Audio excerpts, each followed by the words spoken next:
Profit your trade సమర్పిస్తున్న smart invest కార్యక్రమానికి తిరిగి స్వాగతం. టీవీ5 మనీ వేదిక ద్వారా మార్కెట్స్ స్టిల్ అదే రేంజ్ బౌండ్ ట్రేడ్ అవుతుంది. బట్ లోయర్ లెవెల్ నుంచి మార్కెట్స్లో కొద్దిగా మనకి అప్ సైడ్ రావడం చూస్తున్నాం. మార్కెట్ పుంజుకుంటుంది 10-15 పాయింట్స్ దాకా. సెన్సెక్స్ 24 పాయింట్ల నష్టంతో ట్రేడ్ అవుతుంటే నిఫ్టీ 8 పాయింట్ల నష్టంతో 9640 పాయింట్ల దగ్గర ట్రేడ్ అవుతుంది. అండ్ సెక్టార్ స్పెసిఫిక్గా ఒకసారి మనం గమనిస్తే consumer durables, FMCG, IT, technology, oil and gas రంగ షేర్స్లో కొద్దిగా అమ్మకాలు ఒత్తిడి ఎదురవుతుంటే మనకి బ్యాంక్ నిఫ్టీ కొద్దిగా టిక్ బై టిక్ స్ట్రెంత్ పుంజుకుంటుంది. ఆటో ప్యాక్లో కూడా గెయిన్స్ రావడం మనం చూస్తున్నాము. మెటల్స్ రంగ షేర్స్లో కూడా కొద్దిగా కొనుగోళ్లు మనకు లభిస్తున్నాయి. Small and mid caps point of వ్యూలో చూస్తే స్మాల్ క్యాప్స్లో గెయిన్స్ ఉన్నాయి కానీ మిడ్ క్యాప్స్లో మాత్రం సెల్ ఆఫ్ కనిపిస్తుంది. సో కొద్దిగా అప్రమత్తంగా ఉండాల్సిన time. Vedanta, Maruti Suzuki, HDFC bank, Tata Motors and Mahindra top 5 గెయినర్స్గా ఉంటే Tech Mahindra, GAIL, Wipro, ITC and Infosys top 5 లూజర్స్లో మనకి 3 స్టాక్స్ ఐటీ రిలేటెడ్ స్టాక్సే ఉన్నాయి. టెక్ మహీంద్రా 3%, గెయిల్ 2.5%, విప్రో 2.5%, ఐటీసీ 2%, ఇన్ఫోసిస్ కూడా ఆల్మోస్ట్ 2% లాస్లో ట్రేడ్ అవుతూ వస్తున్నాయి. But European markets and Asian markets మాత్రం చాలా స్ట్రాంగ్గా పర్ఫామ్ చేస్తున్నాయి. బట్ మన మార్కెట్స్ మాత్రం 2 ఎమర్జింగ్ మార్కెట్స్ నుంచి వస్తున్న పాజిటివ్ క్యూస్ని మాత్రం అందిపుచ్చుకోకుండా నష్టాల్లోనే ట్రేడ్ అవుతూ వస్తుంది. మేబీ లాసులు రికవర్ అయ్యే ఛాన్సెస్ ఉన్నాయి. బట్ పాజిటివ్గా క్లోజ్ అయ్యే ఛాన్సెస్ కనిపిస్తున్నాయి. కొద్ది గొప్ప ఫ్లాట్గా మేబీ 9650 పైన ఇవాళ క్లోజ్ అవుతే మేబీ షార్ట్ టర్మ్లో మళ్ళీ కొద్దిగా అప్ సైడ్ ఉండే ఛాన్సెస్ మనకు కనిపిస్తున్నాయి. ఇనిషియల్గా మార్కెట్ మొమెంటం ఒకసారి తెలుసుకుని తర్వాత కొన్ని స్టాక్స్ గురించి, సెక్టార్స్ గురించి అండ్ కాల్స్ మనం తీసుకుందాం. Welcome back sir. 9650కి ఒక 7-8 పాయింట్స్ దూరంలో ఉంది. లోయర్ లెవెల్స్ మార్కెట్స్లో మంచి రికవరీ మనం చూస్తున్నాము. ఆల్మోస్ట్ 9620, 9630 లెవెల్స్ నుంచి ఆల్మోస్ట్ 15 పాయింట్స్, 14 పాయింట్స్ దాకా. ఒకవేళ 9650 పైన కనుక ఇవాళ నిఫ్టీ క్లోజ్ అయితే తర్వాత నెక్స్ట్ వీక్ మనం ఎలాంటి మూవ్స్ ఎక్స్పెక్ట్ చేయొచ్చు? ఇవాళ ట్రెండ్ చూస్తుంటే మార్కెట్లో ఒక పాజిటివ్ ట్రెండ్ నెలకొల్పుతుంది. లోయర్ రేట్ నుంచి చూస్తే కనుక బాగా ఒక రికవరీ రావడం మనం చూసాము. అలాగే డే హై దగ్గరే కొంచెం స్థిరంగా ట్రేడ్ అవ్వడం మనం చూస్తున్నాము. అలాగే బ్యాంక్ నిఫ్టీ కూడా అనూహ్యంగా రికవర్ అయింది. మోర్ దెన్ 150 పాయింట్స్ వరకు లోయర్ రేట్ నుంచి రికవరీ 0.5% వరకు ప్లస్లో ట్రేడ్ అవ్వడం కూడా మనం చూస్తున్నాము. Mid cap and small cap కూడా మంచి ఒక ప్రాఫిట్స్లో గెయిన్స్ తోటి కూడా ట్రేడ్ అవ్వడం మనం చూస్తున్నాం. సో ఇండెక్స్ ఒక్కటి కొంచెం వీక్గా ఉన్నప్పటికీ ఓవరాల్గా మనకి బ్యాంక్ స్టాక్స్ కానీ మిడ్ క్యాప్, స్మాల్ క్యాప్స్ అన్నీ కూడా బాగా స్థిరంగా కనిపిస్తున్నాయి. అంటే ఓవరాల్గా మార్కెట్ సెంటిమెంట్ బాగా పాజిటివ్గానే ఉందనుకోవచ్చు. సో ఈ నేపథ్యంలో చూస్తే మార్కెట్ స్థిరంగానే క్లోజ్ అవుతున్నట్టు కనిపిస్తుంది. ఇదే లెవెల్లో కనుక క్లోజ్ అయిందంటే మార్కెట్లో అప్పుడు ఒక షార్ట్ టర్మ్ అప్ ట్రెండ్ మళ్ళీ నెక్స్ట్ వీక్ కూడా వచ్చే అవకాశాలు కనిపిస్తుంది.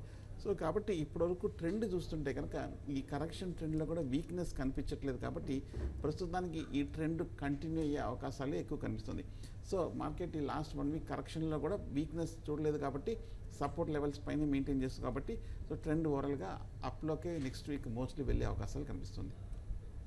Okay fine. కొన్ని మెయిల్స్ మాత్రమే ఇవాళ మనం తీసుకొని త్వరగా ఫైండ్ అప్ చేద్దాం. సో మీకైనా క్వైరీస్ ఉంటే మెయిల్లో త్వరగా పంపండి, మనం వాటిని సాధ్యమైన త్వరగా అడ్రస్ చేద్దాం.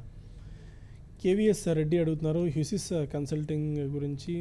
దీనిలో హ్యూసిస్ గురించి మనకు పెద్దగా ఐడియా ఉండదు, ఎందుకంటే ఎస్ఎంఈ ప్లాట్ఫామ్లో లిస్ట్ అయిన కంపెనీ అండి, హైదరాబాద్ బేస్డ్ కంపెనీ ఇది. హ్యూసిస్ అని ట్రైనింగ్, హెచ్ఆర్ దీనిలో ఉన్నట్టుంది కంపెనీ. సో మనం దాని గురించి పెద్దగా ట్రాక్ చేయట్లేదు. సో మీకు ఐడియా ఉంటే ఒకసారి తెలుసుకోండి, ఎందుకంటే we are not tracking that SME related స్టాక్స్ని. అశ్విని అడుగుతున్నారు, ఔష్వని అని. Varun beverages or ADF foods, ఈ 2 స్టాక్స్లో ఏ స్టాక్ బెటర్ పిక్ అవుతుంది, ఇలాంటి గైడెన్స్ ఇస్తారు? వరుణ్ బేవరేజ్ ఈ మధ్య లిస్ట్ అయిన ఐపీఓ, కోక్ పెప్సీకి సంబంధించిన బాటిలర్ అండ్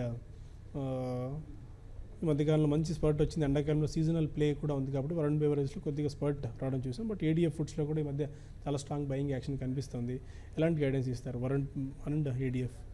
2 స్టాక్స్ చూస్తే కనుక మనకి ఫుడ్ ప్రాసెసింగ్లో ఉన్న స్టాక్స్, ఓవరాల్గా సెక్టర్ కూడా చూస్తే కనుక బాగా స్ట్రాంగ్గానే ఉంది. వరుణ్ బెవరేజెస్ కూడా చూస్తే కనుక ఈ మధ్యకాలంలో కొంచెం లోయర్ రేట్ నుంచి బాగా రికవరీ అనేది రావడం మనం చూసాము. ప్రీవియస్ క్వార్టర్ Q3 రిజల్ట్స్ నెగిటివ్గా ఉన్నప్పటికీ మన Q4 రిజల్ట్స్ కొంచెం పాజిటివ్గానే రీబౌండ్ అవ్వడం మనం చూస్తున్నాము. సో ఇంకా కొంచెం పాజిటివ్ అవుట్లుక్, పాజిటివ్ గైడెన్స్ కూడా ఇవ్వడం వరుణ్ బెవరేజెస్ కూడా కంపెనీ కూడా కొంచెం ఈ మధ్యకాలంలో ప్రకటించడం మనం చూసాము. సో కాబట్టి నా ఉద్దేశము వరుణ్ బెవరేజెస్ పాజిటివ్గానే కాబట్టి, బట్ ఏది స్ట్రాంగ్గా ఉంటుందని మనం చెప్పలేం. బట్ అలాగే ఏడిఎఫ్ ఫుడ్స్ చూస్తే కనుక టెక్నికల్గాను బాగా పెరగడం అనేది మనం చూసాము. ఫండమెంటల్ కూడా చూస్తే కనుక ఈ ఫుడ్ ప్రాసెసింగ్ కంపెనీ 290 రూపీస్ దగ్గర బాగా స్థిరంగానే కనిపిస్తుంది. వాల్యుయేషన్స్ కూడా చూస్తే కనుక కొంచెం రీజనబుల్ ప్రైస్ అని కనిపిస్తుంది. ఫండమెంటల్ చూస్తే కనుక జస్ట్ ఒక 2 to 3 crores మధ్యనే కొంచెం ప్రాఫిట్స్ ప్రకటించడం కూడా చూసాం ఈ కంపెనీ దగ్గర నుంచి.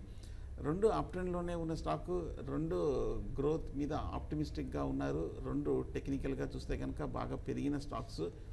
సో ఏది బాగా పెర్ఫామ్ చేస్తుందని మనం కరెక్ట్గా చెప్పలేం. ఓకే. అండ్ మన మెయిల్ సునీల్ అడుగుతున్నారు, Ujjivan and Pricol 2 స్టాక్స్ని 1 or 2 years time horizon కోసం పిక్ చేసుకోవచ్చు. ఈ మధ్యకాలం 2 స్టాక్స్ బాగా పర్ఫామ్ చేస్తూ వస్తున్నాయి. ఉజ్జీవన్ కూడా లోయర్ లెవెల్స్ నుంచి కొద్ది గొప్ప బయింగ్ రావడం మనం చూస్తున్నాం. ప్రికాల్ కూడా గెయిన్స్ మనకు కనిపిస్తున్నాయి. ఉజ్జీవన్ అండ్ ప్రికాల్ 2 స్టాక్స్ని ఏ లెవెల్స్ దగ్గర పిక్ చేసుకోవచ్చు? ఉజ్జీవన్ చూస్తే అండర్ పెర్ఫామ్ చేసిన స్టాక్. లాస్ట్ 6 monthsగా చూస్తే కనుక పెద్ద రిటర్న్స్ ఇచ్చింది లేదు. ఇన్ఫ్యాక్ట్ లాస్ట్ 1 yearగా చూస్తే కనుక ఎక్కడైతే జూన్లో మనకి 300 రూపాయల దగ్గర నుంచి అప్ ట్రెండ్ వెళ్ళి 550 రూపాయల నుంచి మనకి రిజల్ట్స్ Q3, Q4 అంత ఆశాజనకంగా లేకపోవడంతో ఈ స్టాక్ కూడా మళ్ళీ 260, 270 వరకు పడిపోవడం అనేది మనం చూసాం. కాకపోతే ఈ లెవెల్లో కొంచెం ఒక మేజర్ సపోర్ట్ ఉంది కాబట్టి ఈ లెవెల్లో కొంచెం ఉజ్జీవన్ ఫైనాన్షియల్ సర్వీసెస్ ఆగే అవకాశాలు కనిపిస్తుంది. ఈ లెవెల్లో చూస్తే కనుక లెవెల్స్ అట్రాక్టివ్గా కనిపిస్తుంది. ఈ లెవెల్లో వాల్యుయేషన్స్ కూడా రీజనబుల్గానే కనిపిస్తుంది ఉజ్జీవన్ ఫైనాన్షియల్ సర్వీసెస్. బహుశా నెక్స్ట్ అప్ ట్రెండ్లో ఉజ్జీవన్ ఇక్కడ నుంచి పెరిగే అవకాశాలు కనిపిస్తుంది.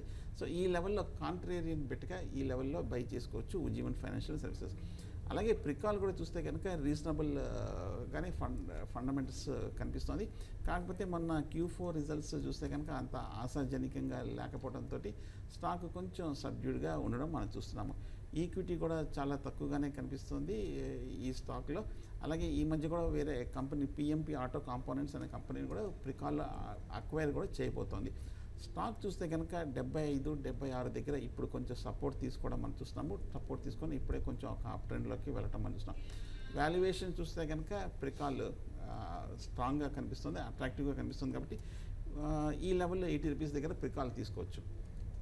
అండ్ కౌశిక్ అడుగుతున్నారు, టైర్ రిలేటెడ్ స్టాక్స్లో ఏదన్నా ఒక స్టాక్ రికమెండ్ చేయమని చెప్పి. ఈ మధ్యకాలంలో టైర్ రిలేటెడ్ స్టాక్స్ అన్ని చాలా స్ట్రాంగ్గా పెరిగాయి. సిఎట్ అనుకోవచ్చు, JK టైర్స్, MRF లాంటి స్టాక్స్, బాలకృష్ణ ఇండస్ట్రీస్ లాంటి స్టాక్స్ అన్ని కూడా చాలా స్ట్రాంగ్ స్పర్ట్ వచ్చింది. ఏదైనా ఇంకా బయింగ్ ఆపర్చునిటీ ఉన్న టైర్ స్టాక్ ఏదైనా సజెస్ట్ చేస్తారా? గ్రోత్ పొటెన్షియల్ ఇంకా మిగిలి ఉన్న స్టాక్. మీరు చెప్పిన స్టాక్స్ అన్నీ కూడా ఫండమెంటల్గాను బాగా స్ట్రాంగ్గా పెర్ఫామ్ చేయడంతో టెక్నికల్గా కూడా బాగా పెర్ఫామ్ చేయడం కూడా మనం చూస్తున్నాము. MRF, సిఎట్, JK, బాలకృష్ణ, అపోలో ఇవన్నీ కూడా బాగా అప్ ట్రెండ్లోకి వెళ్ళిన స్టాక్స్. ఇవన్నీ కూడా బాగా కంటిన్యూస్గా అన్ని టుగెదర్ జాయింట్గా మనం ఇంత బాగా బుల్లిష్ ట్రెండ్ చూసాము. ఈ లెవెల్లో కూడా చూస్తే కనుక బాగా స్ట్రాంగ్గా కనిపిస్తుంది.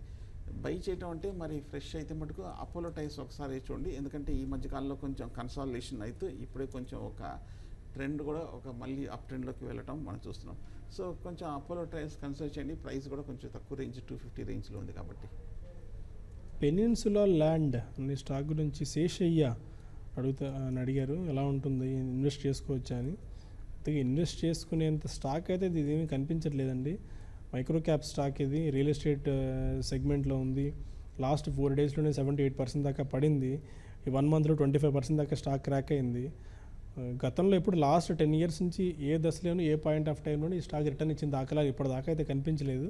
బట్ ఈ సంవత్సరం మాత్రం year to date లెక్కల ప్రకారం దాదాపు 48-50% దాకా స్టాక్లో బయింగ్ స్టాక్లో గెయిన్స్ రావడం చూసాము. దాదాపు ఈ క్వార్టర్ నెట్ ప్రాఫిట్ కూడా దాదాపు 115 కోట్ల నికర నష్టాన్ని కంపెనీ ప్రకటించింది. డెట్ కూడా చాలా ఎక్కువ ఉంది, 1.5 ఉంది డెట్ ఈక్విటీ రేషియో ప్రకారం చూసుకున్నా కూడా. There is nothing remind in this company అండి. మీరు ఎందుకు స్టాక్ పిక్ చేసుకున్నారు నాకైతే అర్థం కాలేదు. మీ మూవ్ అబ్జర్వ్ చేస్తున్నారు మీరు పెనిన్సులా ల్యాండ్లో? పోయిన ఏడాది కరెక్ట్గా ఇదే జూన్లో ఇంచుమించు 20 రూపాయలు, 22 రూపాయల దగ్గర ఉన్న పెనిన్సులా ల్యాండ్ ఇప్పుడు ఏడాది తర్వాత చూస్తే కూడా అదే రేట్లో ఉంది. ఈ లోపల కొంచెం పడింది, పెరిగింది, మళ్ళీ పడటం కూడా మనం చూస్తున్నాము. ఫండమెంటల్గా చూస్తే కనుక వీక్గానే కనిపిస్తుంది. మన Q4 రిజల్ట్స్ కూడా బాగా భారీ లాసెస్ కూడా ప్రకటించడం మనం చూసాము. సేల్స్ చూస్తే కనుక మనకి 675 కోట్లు సేల్స్ ఉన్నప్పటికీ లాసెస్ మటుకు కంపెనీలో నెట్ లాస్ హెవీగా కనిపిస్తుంది. సో యాజ్ ఇట్ ఈస్ చూస్తే కనుక ఫండమెంటల్గా స్ట్రాంగ్గా లేదు, టెక్నికల్గాను వీక్ అవుతుంది. 30 రూపాయల నుంచి 20 రూపాయలు సపోర్ట్ లెవెల్కి వచ్చింది. సో ప్రస్తుతానికైతే మటుకు అవాయిడ్ చేయండి. ఓకే,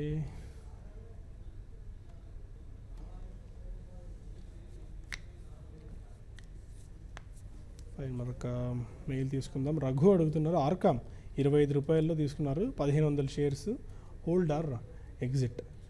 ఆల్మోస్ట్ అక్కడి నుంచి 20% దాకా లాస్లో ఉండింటారు, ఎందుకంటే 18 రూపీస్లో ఈ స్టాక్ ట్రేడ్ అవుతుంది. ఈ మధ్య చాలా నెగిటివ్ న్యూస్ చూస్తున్నాము.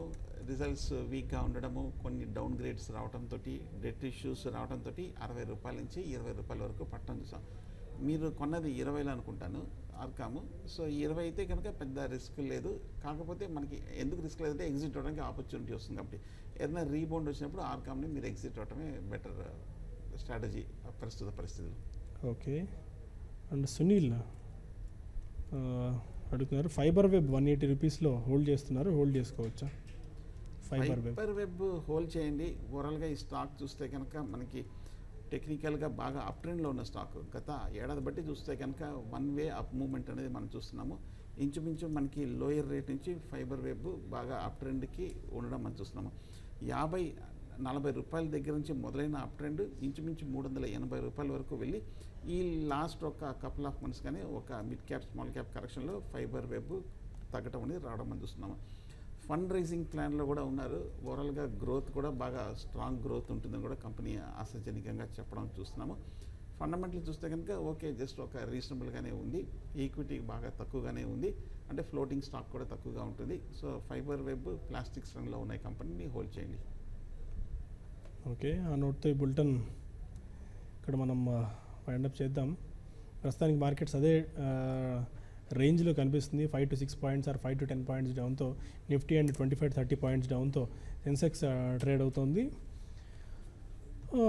ఈ నోట్తో ఇక్కడ బులెటిన్ వైండప్ చేద్దాం. ఇప్పటికప్పుడు మార్కెట్ రిలేటెడ్ అప్డేట్స్ కోసం కీప్ వాచింగ్ TV5 Money.